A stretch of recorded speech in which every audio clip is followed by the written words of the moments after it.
إن الحمد لله نحمده ونستعينه ونستغفره ونؤمن به ونتوكل عليه ونعوذ بالله من شرور أنفسنا ومن سيئات أعمالنا من يهده الله فلا مضل له ومن يضلله فلا هادي له ونشهد أن لا إله إلا الله ونشهد أن محمدا عبده ورسوله أما بعد فإن خير الحديث كتاب الله وخير الهدي هدي محمد صلى الله عليه وسلم وشر الأمور محدثاتها وكل محدثة بدعة وكل بدعة ضلالة وكل ضلالة سبيلها إلى النار. فقد قال الله سبحانه وتعالى في القرآن المجيد والفرقان الحميد: فأعوذ بالله من الشيطان الرجيم ولقد بعثنا في كل أمة رسولا أن اعبدوا الله واجتنبوا الطاغوت. وقال عز وجل: أعوذ بالله من الشيطان الرجيم وقضى ربك ألا تعبدوا إلا إياه وبالوالدين إحسانا إلى آخر الآية. وقال عز وجل: أعوذ بالله من الشيطان الرجيم قل تعالوا أتل ما حرم ربكم عليكم ألا تشركوا به شيئا. عن النبي صلى الله عليه وسلم أنه قال: من شهد أن لا إله إلا الله وحده لا شريك له وأن محمدا عبده ورسوله وأن عيسى عبد الله ورسوله وكلمته ألقاها إلى مريم وروح منه والجنة حق والنار حق أدخله الله الجنة على ما كان من العمل. متفق عليه. وعن النبي صلى الله عليه وسلم أنه قال: قال موسى عليه الصلاة والسلام: يا ربي علمني شيئا أذكرك وأدعوك به. قال: قل يا موسى لا إله إلا الله. قال: كل عبادك يقولون هذا. قال: يا موسى لو أن السماوات السبع وما مرهن غيري وعامرهن غيري والأرضين السبع في كفة ولا إله إلا الله في كفة مالت بهن لا إله إلا الله. رواه ابن حبان والحاكم وصححه.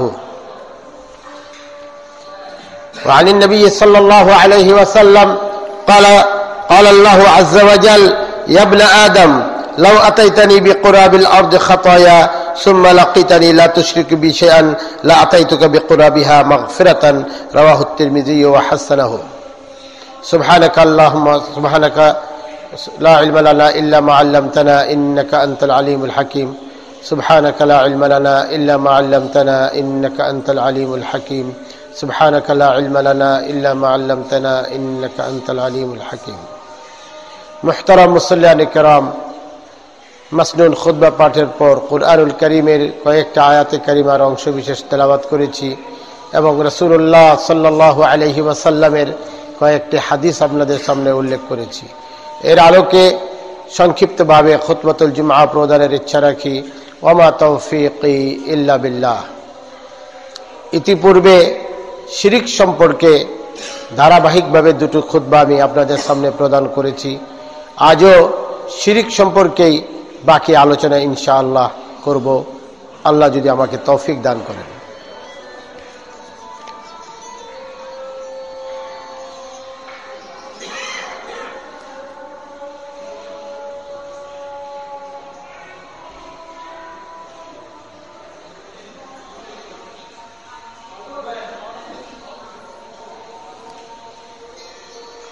মহান আল্লাহ রাব্বুল আলামিন আমাদের জন্য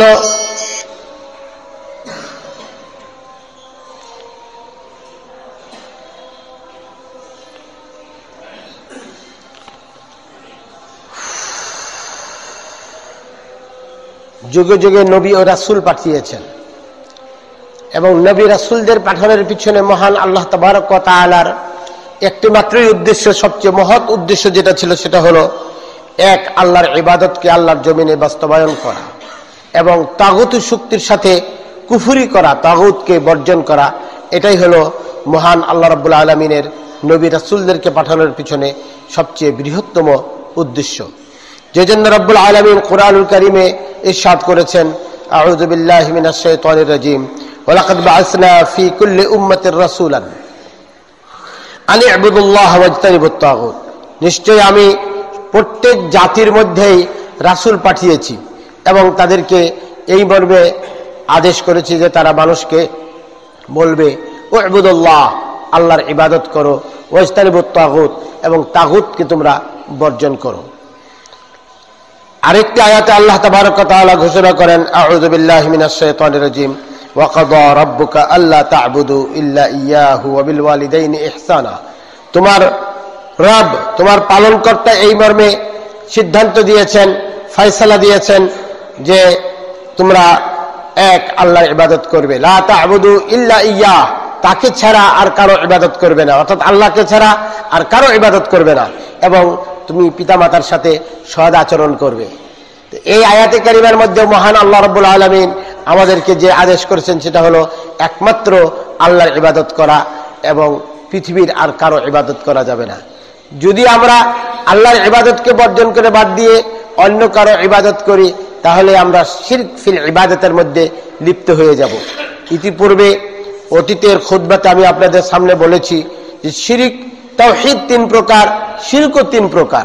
তাওহীদ আর রুবুবিয়্যাহ, তাওহীদুল উলুহিয়্যাহ ওয়াল ইবাদাহ, তাওহীদুল আসমাই ওয়াস সিফাত। আবার এমনি ভাবেই শিরক ফিল রুবুবিয়্যাহ, শিরক ফিল উলুহিয়্যাহ ওয়াল ইবাদাহ, আবার শিরক ফিল আসমা ওয়াস সিফাত।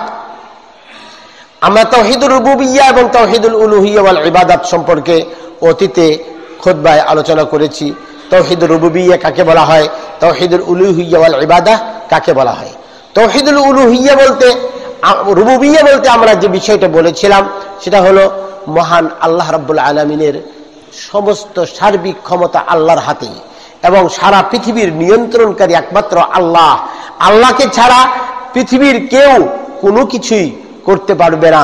মানুষের সৃষ্টিকর্তা একমাত্র আল্লাহ, রিজিকদাতা একমাত্র আল্লাহ, বৃষ্টি বর্ষণকারী একমাত্র আল্লাহ, মানুষের হায়াত মওতের মালিক মহান আল্লাহ তাবারক ওয়া তাআলা।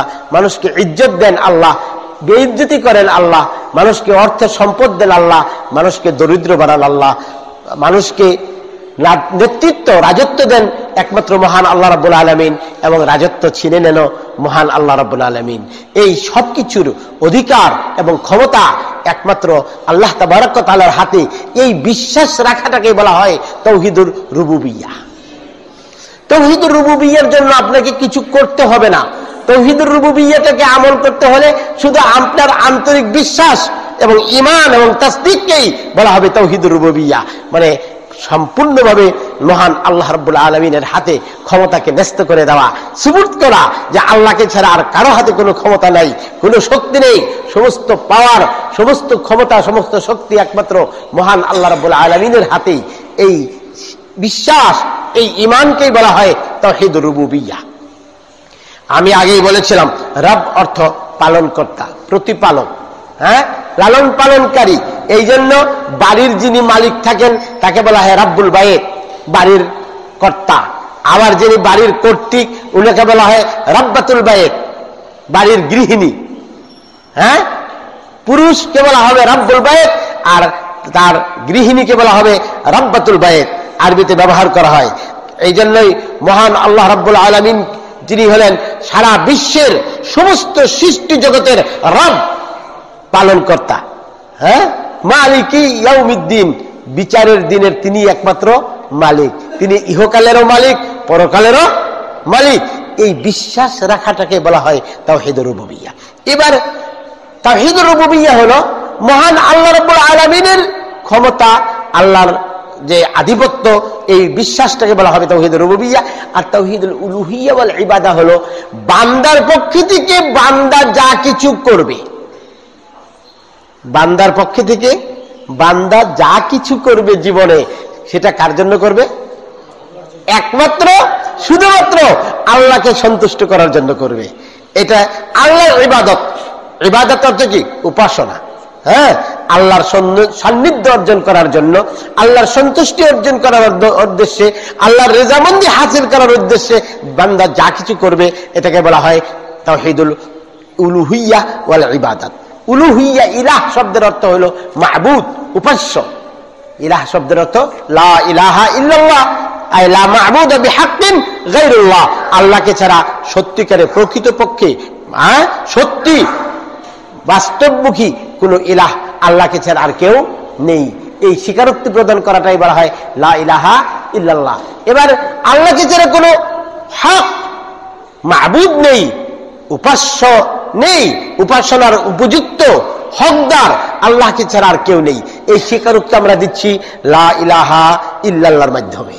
লা ইলাহা ইল্লাল্লাহর মাধ্যমে যেহেতু আমরা এই স্বীকারোক্তি প্রদান করেছি, আন্তরিকভাবে মুখে স্বীকৃতি দিয়েছি, কাজে এটাকে এবার আমাদেরকে কি করতে হবে? কাজে বাস্তবায়ন করতে হবে, কাজে পরিণত করতে হবে। অতএব আমার বিশ্বাস, আমার মুখের স্বীকৃতি এবং আমার কাজের সাথে আমার কি থাকতে হবে? মিল থাকতে হবে। অতএব আমরা আমাদের সকল প্রকারের ইবাদত, উপাসনা বান্দার পক্ষ থেকে যা কিছু করার, সেগুলো কার জন্য করতে হবে?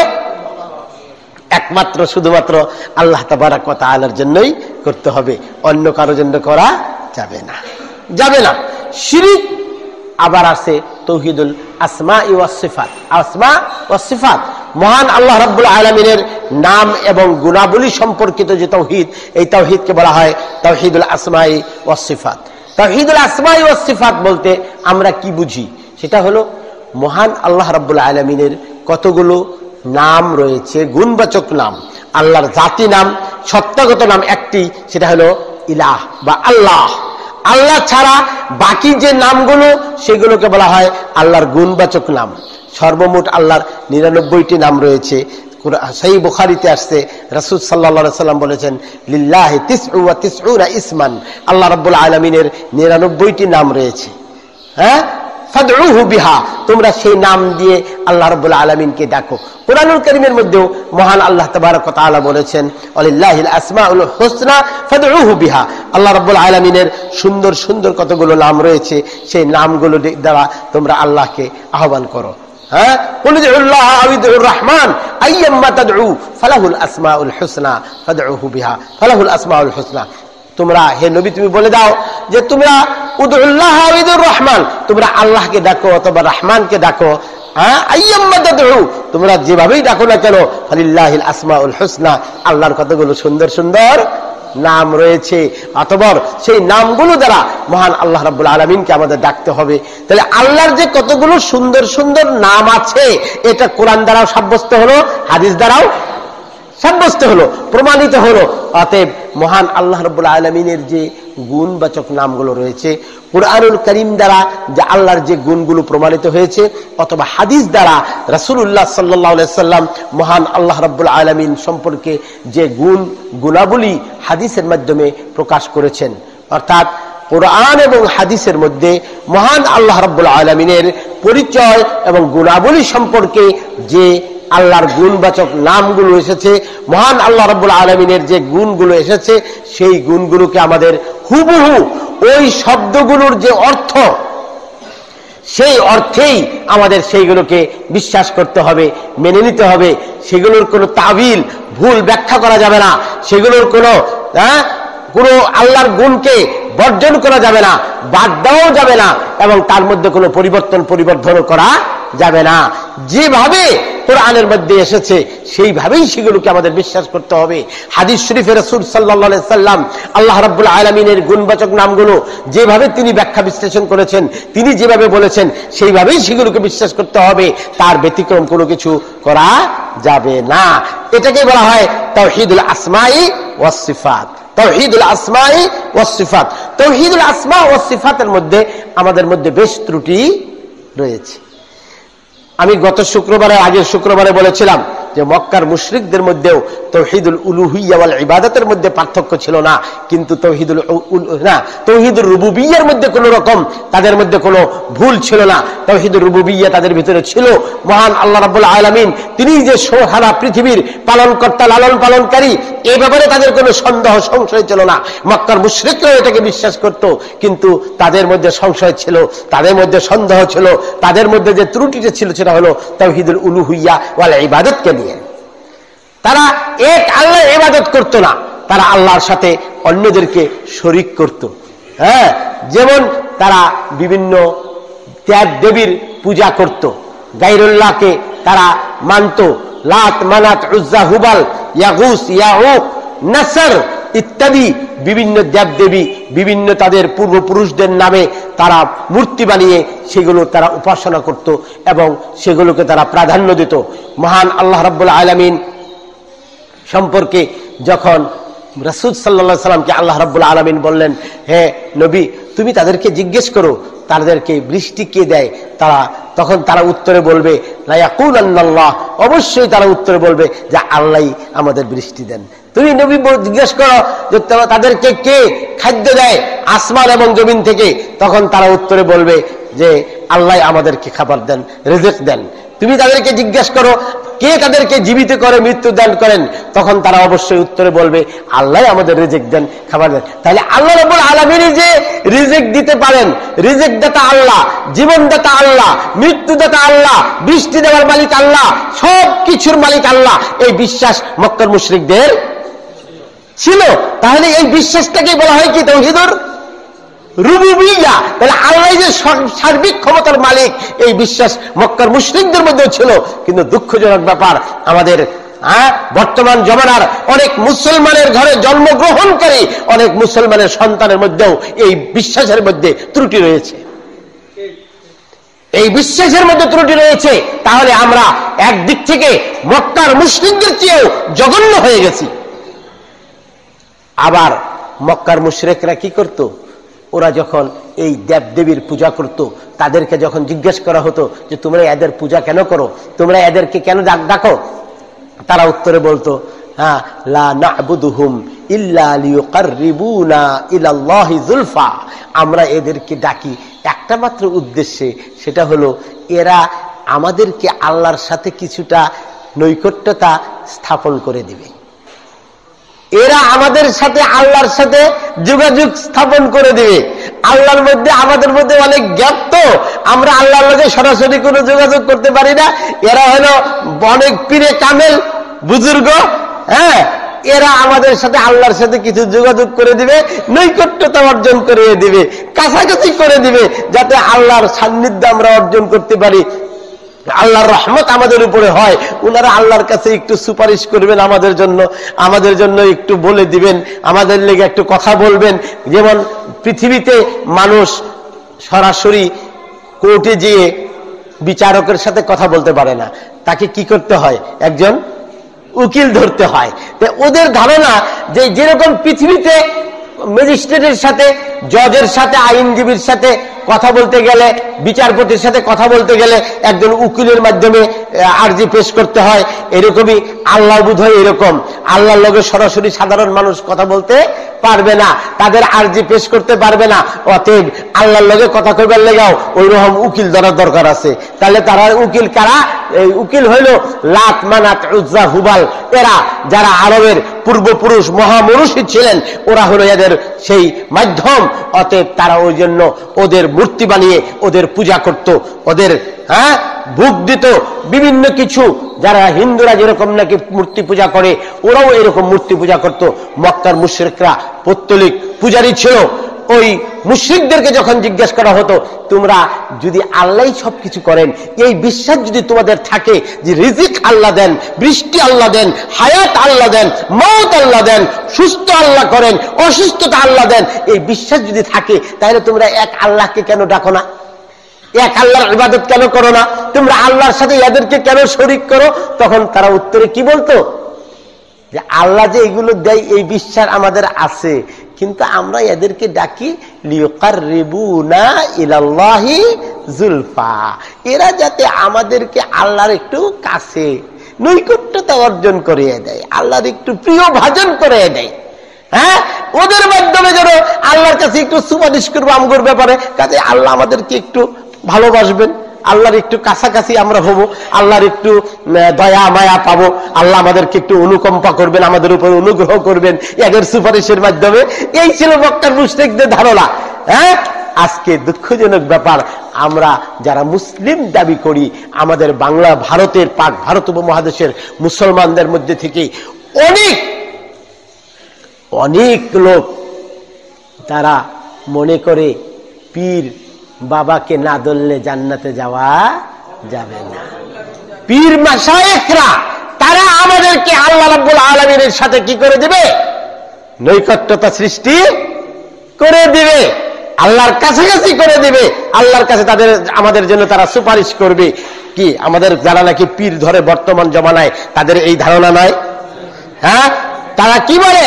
এক একজন পীর সাহেব কতজন মুরিদকে নিয়ে যাবে জান্নাতে? 70,000। নাউযুবিল্লাহ, এক একজন পীর সাহেব 70,000 মুরিদকে নিয়ে জান্নাতে যাবে। নাউযুবিল্লাহি মিন যালিক। হ্যাঁ, অতএব পীর সাহেব ধরে কেন ধরে? আবার দলিলও দেয়, আরে আল্লাহ কইছে কোরআনের মধ্যে পীর দরবার লেগে, কই কইছে? আল্লাহ কইছে আউযু বিল্লাহি মিনাশ শাইতানির রাজিম ওয়াত্তাকু ইলাইহিল ওয়াসিলা, তোমরা আল্লাহর কাছে ওসিলা ধরো। হ্যাঁ, আল্লাহর কাছে উসিলা করে, আল্লাহর কাছে যাইবার লেগে উসিলা পাইবার দরবার কইছে, তাহলে আল্লাহর কাছে যাইবার লেগে উসিলা হইল পীর সাহেবরা। হ্যাঁ, কিন্তু আল্লাহর কাছে উসিলা ধরতে বলা হয়েছে, সেটা কি? সেটা হলো আল আমালুস সালেহ, নেক আমলকে উসিলা করতে বলা হয়েছে। আল্লাহর কাছে যাওয়ার জন্য নিজের নেক আমলকে উসিলা করতে বলা হয়েছে। ওয়াবতাগু ইলাইহিল ওয়াসিলাতা বিল আমালিস সালিহা, এই ব্যাখ্যাই করেছেন হযরত আব্দুল্লাহ ইবনে আব্বাস, তাফসীরুল রাইসুল মুফাসসিরিন, সবচেয়ে বড় সাহাবীদের মধ্যে যিনি তাফসীর কারক ছিলেন, উনি এই ব্যাখ্যা করেছেন যে এখানে ওয়াসিলা বলতে আল আমালুস সালেহ, প্রত্যেকের নেক আমলকে বোঝানো হয়েছে। তুমি বেশি বেশি করে সৎ আমল করে আল্লাহর নৈকট্যতা অর্জন করার ওসিলা তুমি অন্বেষণ করো, ওসিলা খুঁজো। অতএব এখানে পীর মাশায়েখকে পীর ধরার জন্য মুরিদ হইতে বলা হয়নি।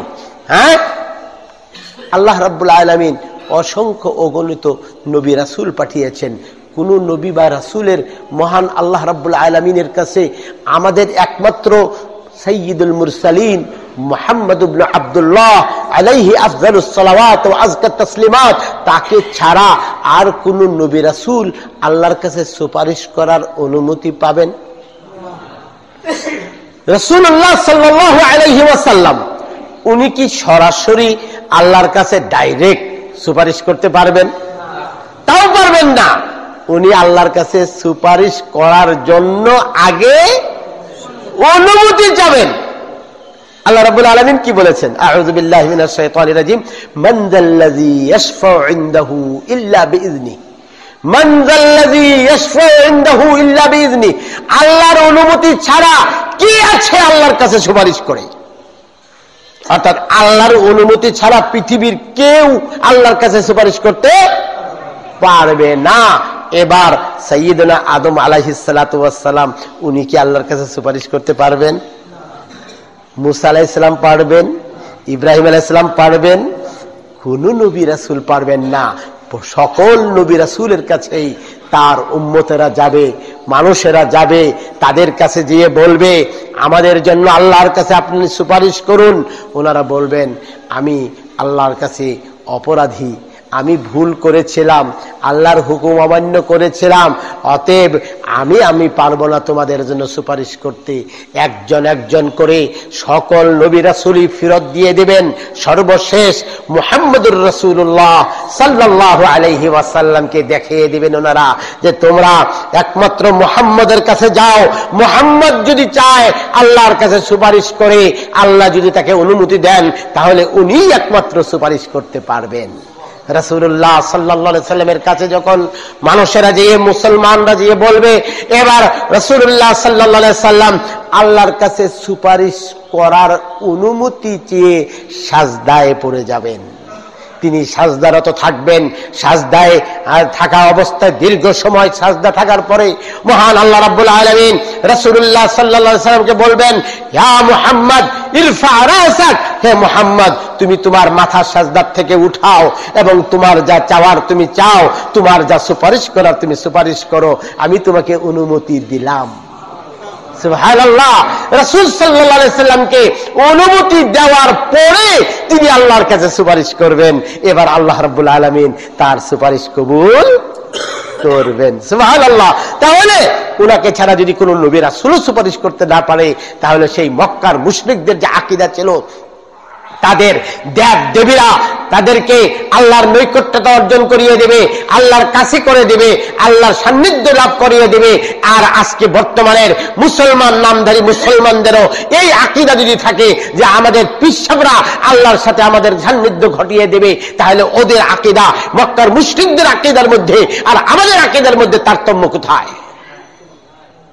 কোনো পার্থক্য নেই, কোন তারতম্য নেই। ওরা যেরকম মুশরিক ছিল এরাও সেরকম মুশরিক। ওরা যেরকম ইসলাম থেকে বহির্ভূত ছিল, এরা ইসলাম গ্রহণ করার পরে এরা আবার ইসলাম থেকে মুরতাদ হয়ে গেছে, এরা ইসলাম থেকে বহির্ভূত হয়ে গেছে। নাউযুবিল্লাহ মিন যালিক। কাজেই ভাইয়েরা বন্ধুরা, শিরক ফিল উলুহিয়্যা ওয়াল ইবাদত, এটার থেকে আমাদেরকে অবশ্যই মুক্ত থাকতে হবে এবং এটাই আমাদের মধ্যে সবচেয়ে বেশি গভীরভাবে দানা বেঁধেছে এবং আমাদের অন্তরে, আমাদের শরীরে, আমাদের সর্বত্র একেবারে জাল পেতে আছে, আমাদেরকে গ্রাস করে ফেলেছে শিরক ফিল উলুহিয়্যা ওয়াল ইবাদত। আল্লাহর ইবাদত সংক্রান্ত যে শিরকগুলো রয়েছে এইগুলোর মধ্যে আমরা ডুবে আছি, আমরা নিজেরাও টের পাই না। এই মর্মে মহান আল্লাহ রাব্বুল আলামিন ঘোষণা করেছেন। আল্লাহ তাবারক ওয়া তাআলা বলেন, আউযু বিল্লাহি মিনাশ শাইতানির রাজীম, আল্লাযীনা আমানু ওয়া লাম ইয়ালবিসু ঈমানাহুম বিযুলমিন, যারা ঈমান আনয়ন করেছেন কিন্তু তাদের ঈমানকে জুলুমের সাথে মিশ্রিত করে নাই। ঈমান আনার পরে তাদের ঈমানকে জুলুমের সাথে মিশ্রিত করে নাই। আর জুলুম কি? এরা আপনারা ভালো করে জানেন, সবচেয়ে বড় জুলুম হলো শিরক। আল্লাহ রাব্বুল আলামিন এখানে ওই শিরকের কথাই বলেছেন, যারা ঈমান আনার পরে তাদের ঈমানকে শিরকের সাথে মিশ্রিত করে নাই, মিশিয়ে ফেলে নাই, অতএব শিরকের সাথে তারা জড়িত হয়ে যায়নি। কুরআনুল কারীমে অন্যত্র আল্লাহ রাব্বুল আলামিন বলেছেন, ওয়ামা ইউমিনু আকসারুহুম বিল্লাহি ইল্লা ওয়া হুম মুশরিকুন, যারা ঈমান আনয়ন করেছে, মুমিনদের যারা ঈমান আনে এনেছে তাদের মধ্যে থেকে অধিকাংশ লোকই মুশরিক। ঈমান যারা আনছে, যারা নিজেদেরকে মুমিন মনে করে, তাদের মধ্যে থেকে অধিকাংশ লোক কি? মুশরিক। তারা নিজেরাই টের পায় না যে তারা শিরক করতেছে। এবং সেই শিরকটা কি? শিরক ফিল উলুহিয়্যা ওয়াল ইবাদত, আল্লাহর ইবাদতের মধ্যে শিরক, আল্লাহর ইবাদতের মধ্যে শিরক। হ্যাঁ, আমরা কথায় কথায় শিরক করি,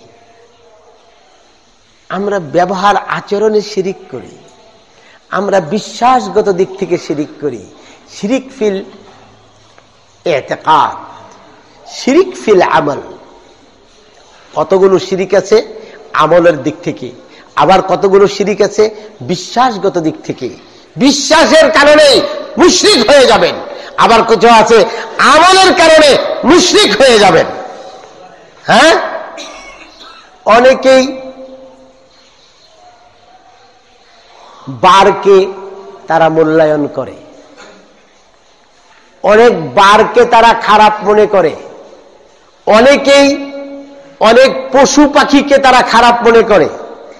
বাড়ি থেকে বেরোচ্ছে, যদি কাক সামনে পড়ে তাহলে তার যাত্রা খারাপ। বাড়ি থেকে বের হচ্ছে, খালি কলসি নিয়ে কোনো মহিলা যাচ্ছে, তার যাত্রা বিরতি খারাপ। বাড়ি থেকে বেরোচ্ছে, চৌখাটের মধ্যে ঘরের দরজার কাঠের মধ্যে মাথায় বাড়ি লাগলো অথবা পা উষ্টা খাইলো, যাত্রা বিরতি খারাপ। অতএব তার যে আস্থা ইমান আল্লাহর উপরে থাকা দরকার ছিল সেই আস্থাটা তার চলে গেল ঘরের চৌকাটের উপরে, ওই কলসির উপরে, ওই পাখির উপরে, ওই দিনের উপরে, ওই মাসের উপরে তার আকীদা চলে গেল। যে বিশ্বাস তার আল্লাহর উপরে রাখা দরকার ছিল সেই আল্লাহর উপরে ওই ইমান তার না রেখে তার ইমান চলে গিয়েছে এই জিনিসগুলোর উপরে। অতএব এটা হলো শিরক ফিল ইবাদত। আল্লাহর ইবাদতের মধ্যে সে কি করলো? শিরক করলো। যে বিশ্বাস যে ইমান আল্লাহর প্রতি রাখা দরকার ছিল সেই বিশ্বাস সেই ইমান আল্লাহর প্রতি না রেখে সে বিভিন্ন জিনিসের উপর তার ইমান চলে গিয়েছে, আস্থা চলে গেছে। অর্থাৎ সে জামাজ, রোজা, হজ, যাকাত যত ইবাদতই করুক না কেন সে মুশরিক, তার কোন ইবাদত আল্লাহর কাছে কবুল হবে না। আবার শিরক দুই প্রকার, শিরকে আকবার ও শিরকে আসগার। বড় শিরক আবার ছোট শিরক। যেমন একজন লোক নামাজ পড়ে, সালাত আদায় করে, 5 ওয়াক্ত সালাত আদায় করে, কিন্তু তার সালাত আদায় করার পিছনে আল্লাহর সন্তুষ্টি উদ্দেশ্য নয়, উদ্দেশ্য হলো মানুষকে দেখানো। তাহলে আল্লাহর ইবাদত ঠিকই করলো, আল্লাহর ইবাদত সে ঠিকই করেছে। সে 5 ওয়াক্ত ফরজ নামাজ পড়েছে, ফরজ নামাজের আগে পরে সুন্নত সে আদায় করেছে। কাবলা জোহর 4 রাকাত পড়েছে, বাদাল জোহর 4 রাকাত পড়েছে, বাদাল মাগরিব 2 রাকাত পড়েছে, বাদাল ইশা 2 রাকাত পড়েছে, কাবলাল ফজর 2 রাকাত পড়েছে। সব ঠিক আছে, ফরজ নামাজও পড়েছে, কিন্তু নামাজগুলোকে সে আল্লাহর সন্তুষ্টির জন্য পড়ে নাই, সে অন্য কোনো উদ্দেশ্যে পড়েছে। অতএব আল্লাহর ইবাদতের মধ্যে সে কি করলো? যে উদ্দেশ্যের দিক থেকে এখানে কিন্তু আমলের দিক থেকে না, এখানে শিরক করেছে সে নিয়তের দিক থেকে শিরক করেছে। যে নিয়তটা আল্লাহর জন্য করা দরকার ছিল সে নিয়তটা সে আল্লাহর জন্য না করে মানুষের উদ্দেশ্যে করেছে। অতএব নিয়তের মধ্যে এখানে তার শিরক হয়ে গেল। অতএব এই শিরকটাকে বলা হয়েছে আশিরকুল আসগার। আর রিয়াউ হুয়া আশিরকুল আসগার। মান সাল্লা ইউরাই ফাকাদ আশরাক ওয়া মান সামা ইউরাই ফাকাদ আশরাক ওয়া মান আমিলা আমালান ইউরাই ফাকাদ আশরাকা। যে সালাত আদায় করলো মানুষকে দেখানোর জন্য সে শিরক করলো, যে সওম আদায় করলো মানুষকে দেখানোর জন্য সে শিরক করলো, যে জিহাদ করলো মানুষকে দেখানোর জন্য মানুষ তাকে মুজাহিদ বলবে, বিরাট শহীদ বলবে, বিরাট বীর বলবে, পেপারে আসবে, জাতীয়ভাবে তার নাম স্মরণ করে মানুষে এই উদ্দেশ্যে জিহাদ করে একেবারে জান দিয়ে দিল। ও রিয়া করলো, সে ওই জিহাদে 1 জাররা নেকিও পাবে না, বরঞ্চ সে মুশরিক হলো, শিরকের গুনাহ তার আমলনামায় লেখা হবে। নাউযুবিল্লাহ। এই জন্যই হাদিসে আসছে, রাসূল সাল্লাল্লাহু আলাইহি ওয়াসাল্লাম বলেছেন কিয়ামতের দিন আল্লাহ রাব্বুল আলামিন কারীদেরকে জিজ্ঞেস করবে, এত সুন্দর করে তুমি কিরাত পড়েছো, তুমি কেন কিরাত পড়েছিলে এত সুন্দর করে? বলে যে আল্লাহ তোমার সন্তুষ্টির জন্য, একমাত্র তোমার রেজামন্দি হাসিল করার জন্য। আল্লাহ বলবেন যে না, তুমি আমাকে খুশি করার জন্য করো নাই, তুমি আমার কালাম পড়েছো ঠিকই, খুব সুন্দর করে পড়েছো, এত কোনো সন্দেহ নেই, কিন্তু তুমি কোরআন পড়েছিলে মানুষকে শোনানোর জন্য। মানুষ তোমাকে খুব ভালো কারি বলবে, অনেক প্রশংসা করবে, অনেক বড় পুরস্কার পাবে, এই জন্য পড়েছো, আমাকে সন্তুষ্ট করার জন্য পড়ো নাই। অতএব ফেরেশতাকে বলবে একে নিয়ে জাহান্নামে নিক্ষেপ করো। নাউযুবিল্লাহ।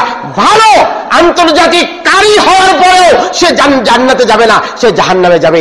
সবচেয়ে বড় হাফেজ হওয়ার পরেও সে জান্নাতে যাবে না, সে জাহান্নামে যাবে। 5 ওয়াক্ত নামাজ পড়ার পরেও সে জান্নাতে যাবে না, সে জাহান্নামে যাবে।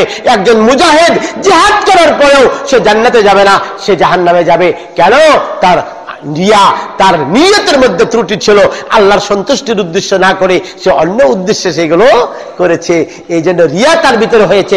আর রিয়া হলো আশিরকুল আসগার, ছোট শিরক। এতে সে ইসলাম থেকে বেরিয়ে যাবে না।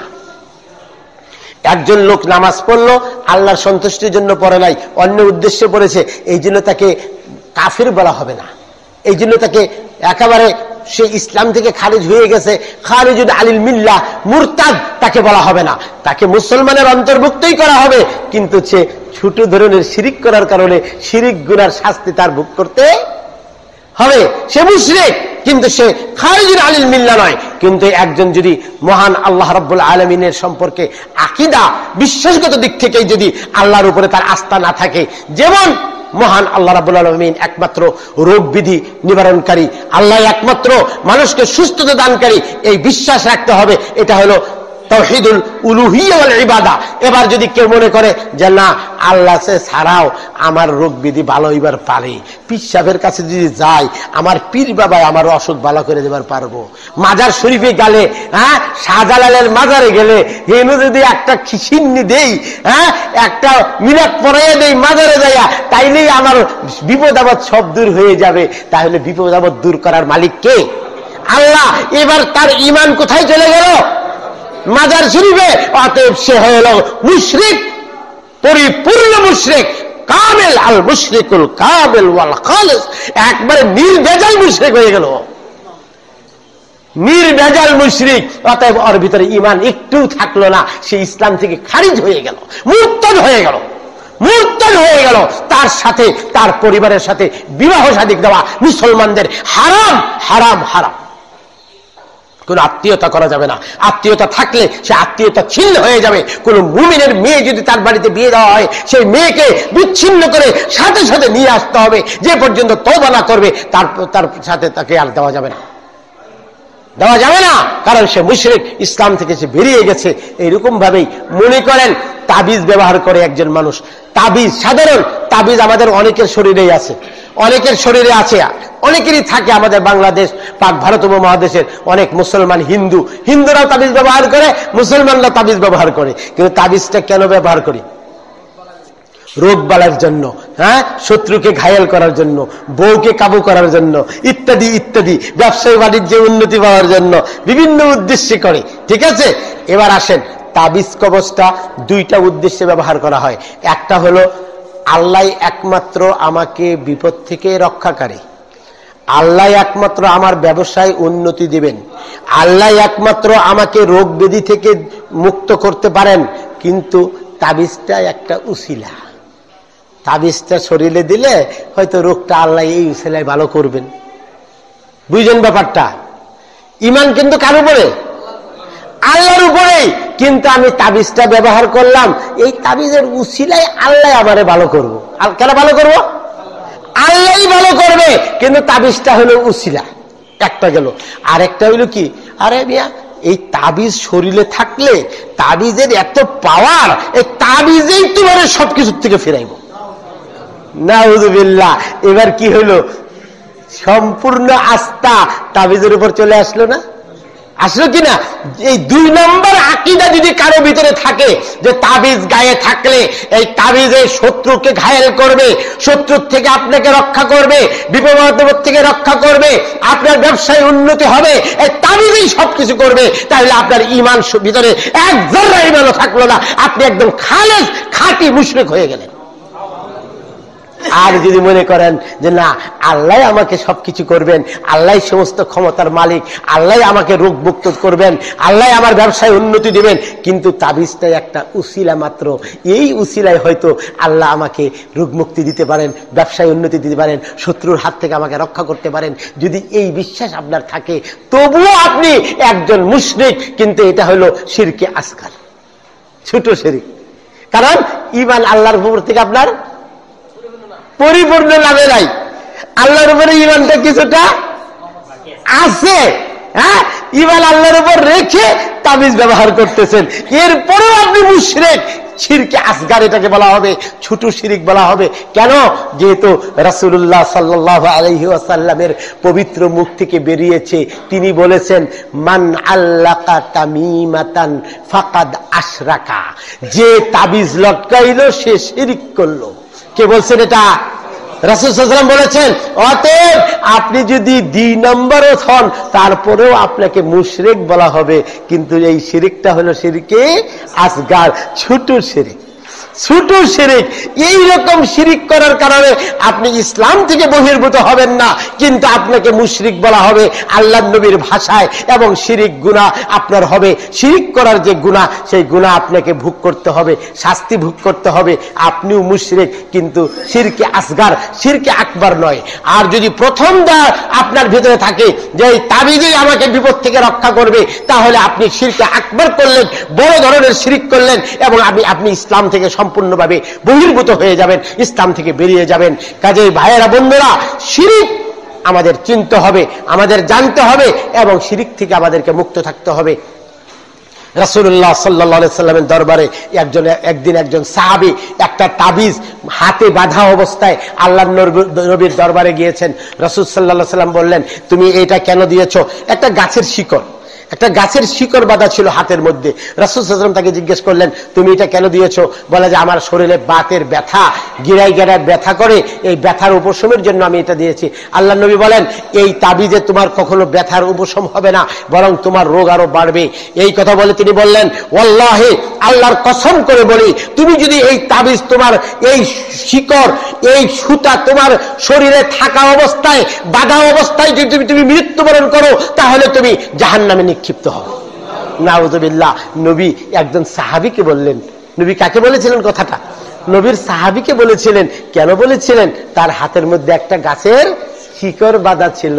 হ্যাঁ, অতএব নবীর সাহাবী যেহেতু, অবশ্যই হয়তো তার আকীদা ভালো ছিল, আল্লাহর উপরে তার আস্থা ছিল, তার না, তারপরেও নবী তাকে বলছেন, এইটা বাঁধা অবস্থায় তুমি মারা গেলে তুমি জাহান্নামে যাবে। তাইলে কত বড় কথা। অতএব আমরা সকল প্রকারের শিরক থেকে আমাদেরকে মুক্ত থাকতে হবে। মুক্ত থেকে, শিরক মুক্ত জীবন আমাদের জীবন যাপন করতে হবে। আল্লাহ রাব্বুল আলামিন আমাদের সবাইকে তৌফিক দান করেন। আল্লাহুম্মা আমিন। এই মর্মে কুরআনুল কারীমে মহান আল্লাহ তাবারক ওয়া তাআলা আরো বলেছেন, আউযু বিল্লাহি মিনাশ শাইতানির রাজীম, কুল তাআলাউ আতলু মা হাররামা রাব্বুকুম আলাইকুম আল্লা তুশরিকু বিহি শাইআ। কুল, হে নবী তুমি ঘোষণা দিয়ে দাও, তাআলাউ, হে দুনিয়ার মানুষেরা, হে ইহুদি নাসারা আহলে কিতাবরা, তোমরা সবাই আসো, আমি তোমাদের সামনে তোমাদের রবের পক্ষ থেকে এই মর্মে ঘোষণা দেই, তেলাওয়াত করি যে আল্লাহ রাব্বুল আলামিন তোমাদের জন্য একটি জিনিস হারাম করেছেন। আতলু মা হাররামা রাব্বুকুম আলাইকুম, তোমাদের রব তোমাদের উপরে যা হারাম করেছেন সেটা তোমাদের সামনে আমি তেলাওয়াত করে, পাঠ করে, পড়ে শুনিয়ে দেই। সেটা কি?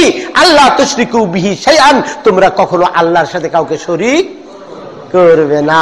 তাহলে আমাদেরকে সকল প্রকারের শিরক থেকে মুক্ত থাকতে হবে, অবশ্যই মুক্ত থাকতে হবে। মহান আল্লাহ রাব্বুল আলামিনের সাথে শিরক করার মধ্যে 3 নম্বর শিরক যেটা বলেছিলাম, সেটা হলো আত-তাওহীদুল আসমা ওয়াস সিফাত, অথবা আশ-শিরক ফিল আসমা ওয়াস সিফাত। মহান আল্লাহ রাব্বুল আলামিনের নাম এবং গুণাবলী সম্পর্কিত শিরক, নাম ও গুণাবলী সম্পর্কিত শিরক। মহান আল্লাহ রাব্বুল আলামিনের যে 99টি নাম রয়েছে, আমাদের সমাজের অনেকেই এই নামগুলোকে নিয়ে বিভ্রান্তির মধ্যে পড়ে, অনেকেই অনেক ধরনের মন্তব্য করে, অনেকেই অনেক ধরনের ভুল অর্থ করে, ভুল ব্যাখ্যা বিশ্লেষণ করে, এবং তারা শিরকের মধ্যে লিপ্ত হয়। কিন্তু আমাদের আকীদা থাকতে হবে আল্লাহ রাব্বুল আলামিনের নাম এবং গুণাবলী সম্পর্কে কি আকীদা, যে মহান আল্লাহ রাব্বুল আলামিন কুরআনুল কারীমের মধ্যে এবং রাসূলুল্লাহ সাল্লাল্লাহু আলাইহি সাল্লাম হাদিস শরীফের মধ্যে আল্লাহর সম্পর্কে যে গুণবাচক নামগুলো উল্লেখ করেছেন, আল্লাহর যে গুণবাচক নামগুলি উল্লেখিত হয়েছে, এর বাহিরে কোনো গুণবাচক নাম আমাদের নিজেদের ইচ্ছা মতো ব্যবহার করা যাবে না। 1 নম্বরে কোরআন এবং সেই হাদিসের মধ্যে আল্লাহ রাব্বুল আলামিনের যে গুণবাচক নামগুলো এসেছে, ওই নামগুলোর বাহিরে কোনো নাম ব্যবহার করা যাবে না, 1 নম্বর। 2 নম্বরে হলো সেই নামগুলোর যা আবিধানিক অর্থ হয়, সেই শব্দগুলোর যা আবিধানিক অর্থ হয়, সেই অর্থগুলোকে আমাদেরকে হুবহু বিশ্বাস করতে হবে। সেই অর্থগুলোকে আমাদেরকে হুবহু বিশ্বাস করতে হবে। সেই অর্থের মধ্যে বিদুনে তাহরিফিন ওয়ালা তা'ওয়িলিন ওয়ালা তা'তিলিন ওয়ালা তামসিলিন, ওই নামগুলো, ওই শব্দগুলোর অর্থের মধ্যে কোনো রকম বিকৃতি করা যাবে না, ওই অর্থগুলোর মধ্যে কোনো রকম তা'বিল করা যাবে না, এবং আল্লাহ রাব্বুল আলামিনের গুণবাচক নামের মধ্যে থেকে কোনো নামকে বাদ দেওয়া যাবে না। আবার আল্লাহর গুণবাচক নামগুলো বর্ণনা করতে গিয়ে আল্লাহর সাথে কোনো সৃষ্টির সাথে সাদৃশ্যও করা যাবে না। মহান আল্লাহ রাব্বুল আলামিনের গুণবাচক নামগুলো কোরআন এবং হাদিসের মধ্যে যেভাবে এসেছে সেইগুলোকে সেইভাবেই বিশ্বাস করতে হবে। এটাই হলো আহলুস সুন্নাত ওয়াল জামাআতের আকীদা, ধর্ম বিশ্বাস। দুঃখ লাগে আমাদের বাংলাদেশের মুসলমান, আমরা জন্মসূত্রে মুসলমান, বাপদাদা মুসলমান ছিল, ওই সূত্রে ওয়ারিসি সূত্রে মুসলমান হয়েছি, যাই না শুই না মুসলমান একটাও না। কি খুব কম, হাজারে বা লাখে 2-4 জন পাওয়া যাবে যারা জেনে শুনে মুসলমান হয়েছে, আর অধিকাংশই হল জন্মসূত্রে ওয়ারিসি সূত্রে মুসলমান। আদৌ জানে না তারা ঈমান আকীদা কাকে বলে, শিরিক কাকে বলে, তাদের এই ব্যাপারে কোনো ধারণাই নাই। হ্যাঁ, মহান আল্লাহ রাব্বুল আলামিন সম্পর্কে, আল্লাহর গুণবাচক নামগুলোর ব্যাপারে বিভিন্ন ধরনের মন্তব্য তারা করে থাকে। সুন্নি আহলুস সুন্নাত ওয়াল জামাআত অনেকেই বলে, কয় যে আরে এরা তো কি কয়, এরা হইল সুন্নি দল, কয় যে আমরা হইলাম হানাফি আর এরা হইল সুন্নি। দুঃখ লাগে, হ্যাঁ, সুন্নি কাকে বলে তাই চিনে না। যিনি কোরআন হাদিসের অনুসারী এবং মুসলিম জামাতের অনুসারী তাকেই বলা হয় সুন্নি, আহলুস সুন্নাত ওয়াল জামাআত। যিনি কোরআন হাদিসের অনুসারী তিনি সুন্নি। এবার আহলুল হাদিস কি কোরআন হাদিসের অনুসরণ করে না অন্য কিছুর অনুসরণ করে? তাহলে আহলুল হাদিসরা কি? সুন্নি। আমাদের হানাফি ভাইয়েরা কি কোরআন হাদিসের অনুসরণ করেন কিনা? যদি কোরআন হাদিসের অনুসরণ করে ওনারাও সুন্নি। শাফিঈ যারা মাযহাবের অনুসারী তারা যে কোরআন সুন্নাহর অনুসরণ করেন ওনারাও সুন্নি। হাম্বলীরাও সুন্নি, মালিকিরাও সুন্নি। যারাই কোরআন এবং সুন্নাহকে প্রাধান্য দেয় তারাই হলো সুন্নি, আর যারা কোরআন হাদিসকে প্রাধান্য দেয় না তারাই সুন্নি নয়, তারাই সব বিভ্রান্ত, আল ফিরাকুদ দাল্লাহ, বিভ্রান্ত দল তারা সব। যেমন বলেন আপনি কাদিয়ানি, শিয়া, বাহাই, মুরজিয়া, জাহমিয়া, কদরিয়া, নকশবন্দিয়া, খারিজিয়া, মুতাজিলা, হ্যাঁ, আরো যত আছে, মুজাদ্দিদিয়া, বাতিনিয়া, ইসনে আশারিয়া ইত্যাদি ইত্যাদি, হ্যাঁ, যত দল ইসলামের নামে আছে সমস্ত দল বিভ্রান্ত। যারা শুধুমাত্র আহলুস সুন্নাত ওয়াল জামাআতের অনুসারী তারাই হক দল, তারাই হকপন্থী। তারা আহলুল হাদিস হতে পারে, তারা হানাফি হতে পারে, তারা শাফিঈ হতে পারে, তারা মালিকি হতে পারে, তারা হাম্বলি হতে পারে, কোনো অসুবিধা নেই, কোনো অসুবিধা নেই। কোরআন এবং হাদিস মানলেই হলো। ইমাম আবু হানিফা রাহমাতুল্লাহ আলাইহি কি বলে গিয়েছেন? ইযা সাহাল হাদিসু ফাহুয়া মাযহাবি, সহিহ হাদিস পাইলে সেটাই আমার মাযহাব। তাহলে কি উনি সহিহ হাদিসের বাইরে ছিলেন? কখনো নয়। উনি কি বলেছেন? ইযা খালাফা কওলি কওলা রাসূলিল্লাহ সাল্লাল্লাহু আলাইহি সাল্লাম ফাদরাউ কওলি ওয়ারাল হায়াত। আমার কোন কথা যদি আল্লাহর নবীর হাদিসের বিরুদ্ধে হয় তোমরা তখন আল্লাহর নবীর হাদিসকে গ্রহণ করবে, আমার কথাকে দেওয়ালের অপর পার্শ্বে নিক্ষেপ করে ছুঁড়ে ফেলে দিবে। তাহলে কি উনি কোরআন সহিহ হাদিসের অনুসারী ছিলেন না? হ্যাঁ, তাহলে যারা ইমাম আবু হানিফার অনুসারী অবশ্যই তারা সুন্নি। আহলুল হাদিস যারা তারাও সুন্নি, শাফিঈ যারা তারাও সুন্নি। আমরা এক, কিন্তু আমাদেরকে না জানার কারণে, জ্ঞান না থাকার কারণে আমাদের মধ্যে বিভক্তি করে। আরে এরা হইল সুন্নি, আমরা হইলাম হানাফি। হানাফি কি তাও বুঝে না, হ্যাঁ, সুন্নি কি তাও বুঝে না। সুন্নাত, আহলুস সুন্নাত ওয়াল জামাআতের আকীদা, ধর্ম বিশ্বাস কি ভালো করে জেনে রাখতে হবে। আল্লাহ রাব্বুল আলামিনের যে নাম রয়েছে, গুণবাচক নাম, কোরআন এবং হাদিস দ্বারা যে নামগুলো প্রমাণিত হয়েছে, সাব্যস্ত হয়েছে, সেই নামগুলোর আবিধানিক যা অর্থ সেই অর্থেই সেগুলোকে আমাদের বিশ্বাস করতে হবে। এর মধ্যে কোন তারতম্য নেই।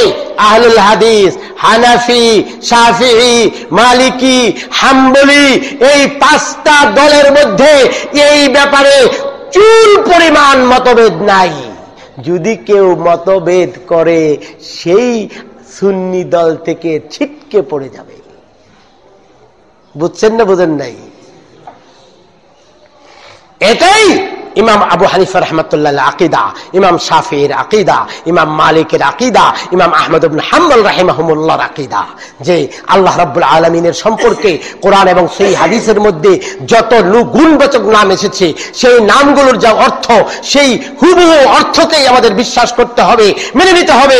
ওই অর্থগুলো বলতে যেয়ে কোন রকম রদবদল করা যাবে না, উল্টোপাল্টা করা যাবে না, ভুল তথ্য অর্থ করা আনা যাবে না, এবং কোন আল্লাহর গুণকে বাদ দেওয়াও যাবে না, এবং আল্লাহর গুণ বর্ণনা করতে যে মানুষের সাদৃশ্য করা যাবে না। এটাই হলো সমস্ত ইমামদের আকীদা। ভাইয়েরা, বন্ধুরা, একটা কথা মনে রাখবেন, আমার কথা আপনারা বিশ্বাস করেন যে ইমামদের মধ্যে আকীদার ব্যাপারে কোন রকম মতভেদ ছিল না। মতভেদ ছিল শুধুমাত্র দৈনন্দিন আমলের ব্যাপারে, বিভিন্ন আমলের ব্যাপারে ত্রুটি ছিল। কেউ একটা আমলকে ওয়াজিব বলছে, কেউ বলছে সুন্নত, কেউ বলছে এটা করা যাবে, কেউ বলছে করা যাবে না। এই তাদের মধ্যে পার্থক্য, কিন্তু আকীদার ব্যাপারে কোন ইমামের মধ্যে পার্থক্য ছিল না। অতএব আমাদেরকে, সারা পৃথিবীর মুসলমানদেরকে আকীদা এবং ঈমানের ব্যাপারে একেবারে ঐক্য এবং একমত হতে হবে, এক প্ল্যাটফর্মে দাঁড়াতে হবে। আমাদের মধ্যে আকীদা এবং ঈমানের ব্যাপারে কোন রকম মতভেদ রাখা যাবে না, মতভেদ সৃষ্টি করা যাবে না। এতে আমাদের মারাত্মক ক্ষতি হবে, ইসলাম এবং মুসলমানদের ক্ষতি হবে। এই ব্যাপারে আমাদেরকে ঐক্য গঠন করতে হবে, আকীদার ব্যাপারে, ঈমানের ব্যাপারে একমত আমাদেরকে পোষণ করতে হবে। কিন্তু দুঃখজনক ব্যাপার, আমাদের সমাজে অনেকেই দাবি করি আমরা হানাফি মাযহাব, ইমাম আবু হানিফার রাহমাতুল্লাহ আলাইহির অনুসারী, কিন্তু উনার যে আকীদা ছিল ওই আকীদা আমরা মানি না। এই জায়গায় হলো সমস্যা, এই জায়গায় হলো সমস্যা। আমি যদি একজনকে নেতা হিসেবে মানি, তাহলে নেতা যা বলে সবকিছুই তো মানতে হবে নাকি? না কিছু মানবো কিছু মানবো না, এটা হতে পারে? এটা কখনো নয়। আর আমাদের জীবনে সবচেয়ে গুরুত্বপূর্ণ কি? আকীদা। সবচেয়ে মূল্যবান কোন জিনিসটা? ঈমান এবং আকীদা, তাওহীদ। এ ব্যাপারে আপনাদেরকে আগেই বলেছি, তাওহীদ যদি কারো মধ্যে না থাকে, শিরক যদি থাকে, তার জীবনের কোনো আমল কবুল হবে না, কোনো আমল কবুল হবে না। যদি তাই হয় তাহলে আমাদের আকীদাকে ঠিক করতে হবে, শিরক মুক্ত আমাদের জীবন যাপন করতে হবে। আল্লাহ রাব্বুল আলামিন আমাদের সবাইকে তৌফিক দান করেন, আল্লাহুম্মা আমিন।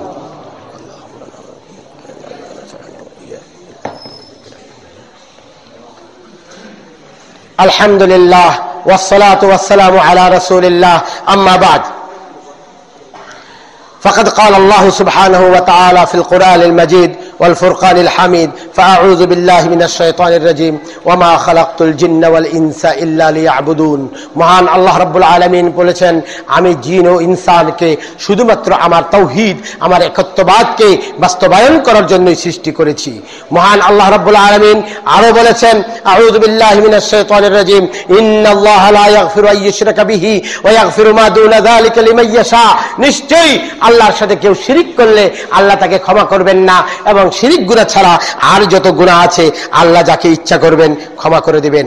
এই মর্মে একটি হাদিস, রাসূলুল্লাহ সাল্লাল্লাহু আলাইহি সাল্লাম বলেন, মুসা আলাইহিস সালাতু ওয়াস সালাম একদা আল্লাহ রাব্বুল আলামিনকে বললেন, হে আমার পালনকর্তা, আপনি আমাকে এমন কিছু দোয়া, এমন কিছু বাক্য শিক্ষা দিন যে বাক্যগুলো দ্বারা আপনার জিকির করব এবং আপনার কাছে আমি দোয়া করব। আল্লাহ রাব্বুল আলামিন বললেন, হে মুসা, তুমি সবসময় লা ইলাহা ইল্লাল্লাহ পড়বে। কি পড়তে বললেন মুসাকে? আপনারা একটু লাইন পুরা করে বসুন, সামনে এগিয়ে বসুন, পিছের ভাইদের বসার জায়গা করে দিন, কাতার সোজা করে বসেন, চেপে চেপে লাইন সোজা করে বসে যান। অনেক ফাঁকা আছে মাঝে মাঝে, তাহলে পিছনের ভাইয়েরা বসতে পারবেন। তাফাসসাহু ইয়াফসাহিল্লাহু লাকুম। পিছনের ভাইদের জন্য জায়গা প্রশস্ত করে দিন, জান্নাতে আল্লাহ আপনাদের জন্য জায়গা প্রশস্ত করে দিবেন। রাসূল মুসা আলাইহিস সালাতু ওয়াস সালামকে মহান আল্লাহ রাব্বুল আলামিন বললেন যে তুমি লা ইলাহা ইল্লাল্লাহ পড়ো। মুসা আলাইহিস সালাম বললেন, আল্লাহ গো, আপনি আমাকে এমন একটা দোয়া জিকির পড়তে বললেন যেটা তো আপনার সব বান্দারাই পড়ে। কি লা ইলাহা ইল্লাল্লাহ সব মুসলমানরা পড়ে না? হ্যাঁ, একবারে আদম আলাইহিস সালাম থেকে নিয়ে কিয়ামত পর্যন্ত যত মুসলমান সবাই তো এটাই পড়বে। হ্যাঁ, লা ইলাহা ইল্লাল্লাহ। মুসা আলাইহিস এটাকে খুব একটা গুরুত্ব দিলেন না, যে আল্লাহর কাছে আমি স্পেশাল একটা দোয়া চাইলাম, আল্লাহ দিয়ে একটা কবন দোয়াই আমারে দিল। হ্যাঁ, লা ইলাহা ইল্লাল্লাহ আল্লাহ এটা তো সবাই পড়ে। তখন আল্লাহ বলে কি, এই মুসা, লাউ আন্নাস সামাওয়াতিস সাবআ ওয়া আমিরুহুন্না গায়রি ওয়াল আরদিনা সাবআ ফি কাফফাতিন ওয়া লা ইলাহা ফি কাফফাতি ইল্লাল্লাহ ফি কাফফাতিন মালাত বিহিন্না লা ইলাহা ইল্লাল্লাহ। হে মুসা, একটা দাঁড়িপাল্লায় যদি সারা সাতবক আকাশ এবং সাতবক জমিন এবং সাতবক আকাশ এবং জমিনের মধ্যে যত কিছু আছে সব কিছু একটি পাল্লায় তুলে দেওয়া হয়, আর শুধুমাত্র লা ইলাহা ইল্লাল্লাহ যদি আরেকটি পাল্লায় তুলে দেওয়া হয়, সেই লা ইলাহা ইল্লাল্লাহর পাল্লাটা ভারী হয়ে ঝুঁকে যাবে। সুবহানাল্লাহ। তাহলে এই লা ইলাহা ইল্লাল্লাহর চেয়ে মূল্যবান আর কোন কালিমা নাই। কারণ এটা হলো কালিমাতুত তাওহীদ। এই লা ইলাহা ইল্লাল্লাহ আমাদেরকে তাওহীদুল উলুহিয়্যা ওয়াল ইবাদত শিক্ষা দিচ্ছে, যে এক আল্লাহর ইবাদত করতে হবে। আল্লাহকে ছাড়া পৃথিবীর আর কাউকে এক তিল পরিমাণ মূল্যায়ন করা, ইবাদত করা এবং আল্লাহর চেয়ে মূল্য দেওয়া এবং আল্লাহর অধিকার অন্য কাউকে দেওয়া যাবে না। হ্যাঁ, এই শিক্ষাই আমাদেরকে লা ইলাহা ইল্লাল্লাহ দিচ্ছে। রাওয়াহু ইবনে হিব্বান ওয়াল হাকিম, ইমাম ইবনে হিব্বান সুনান ইবনে হিব্বানের মধ্যে এবং ইমাম হাকিম মুস্তাদরাকুল হাকিমের মধ্যে এই হাদিসটি বর্ণনা করেছেন এবং সহিহ বলেছেন। আরেকটি হাদিস রাসূল সাল্লাল্লাহু আলাইহি ওয়াসাল্লাম বলেন, ক্বাল আল্লাহু তাআলা, আল্লাহ তাআলা বলেন হাদিসে কুদসি, ইয়া ইবনা আদম, হে আদম সন্তান, লাউ আতাইতানি বিকুরাবিল আরদি খাতায়া, তুমি যদি এই আল্লাহর যে জমিন আছে সারা পৃথিবী, এই পৃথিবী ভরে যদি গুনাহ করো, পৃথিবী সমপরিমাণ যদি গুনাহ করো, যে তোমার গুনার কারণে সারা পৃথিবী ভরে যায়, সুম্মা লাকিতানি, এরপর তুমি আমার সাথে সাক্ষাৎ করলো, অর্থাৎ তোমার মৃত্যু হইল, কি পরিমাণ গুনাহ করলো? পৃথিবী সমপরিমাণ গুনাহ করে আল্লাহর কাছে গেল, মরলো। লা তুশরিকু বি শাইআন, একটা শর্তে, তোমার এত গুনাহ হয়েছে কিন্তু তুমি আমার সাথে শিরিক গুনাহ করো নাই। একটা গুনাহ থেকে তুমি বিরত থেকেছ, সেটা কি? শিরিক গুনাহ থেকে বিরত ছিলা। আল্লাহ বলেন, লা আতাইতুকা বিকুরাবিহা মাগফিরাতান, এই সারা পৃথিবী সমপরিমাণ ক্ষমা নিয়ে আমি তোমার কাছে অগ্রসর হব। সুবহানাল্লাহ। অর্থাৎ সারা পৃথিবী পরিমাণ গুনাহ নিয়ে যদি কোনো বান্দা মৃত্যুবরণ করে, শুধুমাত্র শিরক থেকে যদি মুক্ত থাকে, আল্লাহ তার সারা জীবনের সমস্ত গুনাহকে ক্ষমা করে দিয়ে তাকে জান্নাতে দিয়ে দেবে। সুবহানাল্লাহ। কাজেই ভাইয়েরা, বন্ধুরা, শিরক গুনাহ সবচেয়ে মারাত্মক, সবচেয়ে ভয়াবহ।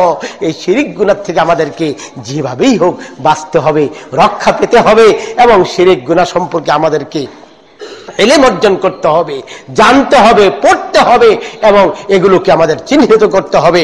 আল্লাহ রাব্বুল আলামিন আমাদের সবাইকে তৌফিক দান করেন। আল্লাহুম্মা আমিন।